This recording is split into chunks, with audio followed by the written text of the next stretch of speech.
FORA.tv. The world is thinking.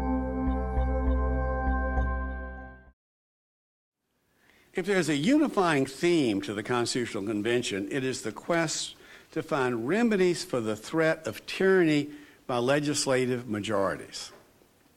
To Madison and those who supported adoption of the Constitution, one of its great advantages was that it replaced the simple, much more direct democracy in the states with an overarching complex government, national in scope, that provided for a filtration of popular views through men of supposedly greater learning and sophistication. In our own time, many are likely to respond with some sympathy to the arguments of the opponents of the Constitution. Those like Willie Jones in North Carolina, Melancton Smith in New York, Patrick Henry in Virginia, patriots too, but largely lost to history because they're losers. Now we don't remember Willie Jones or Melancton Smith, we remember Patrick Henry, but that was because of a quip he made about liberty and death during the Revolution, not because of his opposition to the Constitution. Patrick Henry spoke for 7 hours on the first day of the Virginia ratifying convention against the ratification of the Constitution. And he spent his most eloquent page, the first hour is spent on the first 3 words, "We the people." We the people of the United States, it begins. How dare they speak of we the people of the United States? They should have said, we the states. Their charge was given by the states to propose amendments to the Articles of Confederation, which would be, if approved by all of the state legislatures, would be amendments, and they threw out, and only when unanimously approved by the legislatures. And they revolted. They acted unlawfully. They said this new Constitution shall go into effect when it's approved by 7 conventions.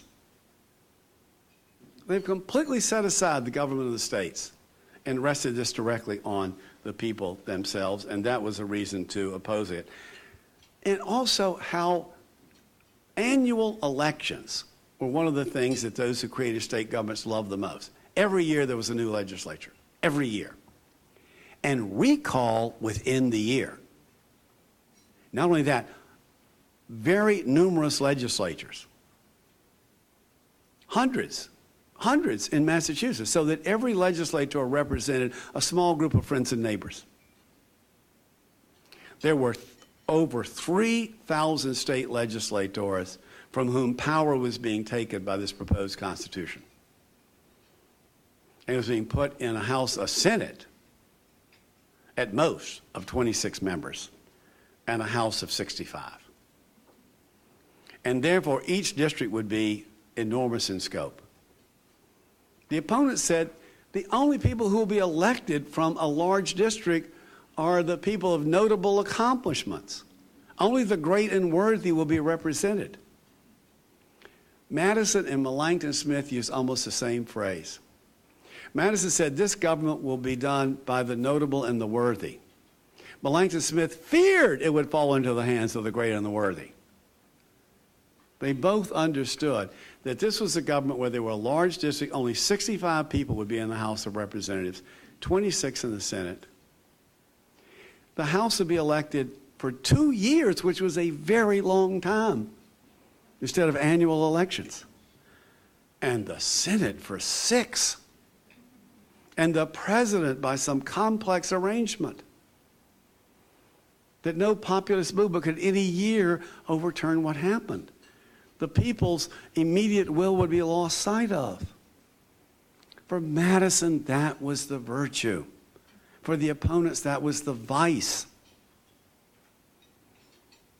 The supporters said, this will give us the kind of government that will make America a great and mighty empire till the memory of man runneth not to the contrary. Patrick Henry said, why do we want to be a great and mighty empire? Why is that our ambition? We wanted virtue, small government, close to the people. Why be a great and mighty empire? It was a huge battle. And those who supported an overarching national government won, but barely. And you know what? The debate kept on going.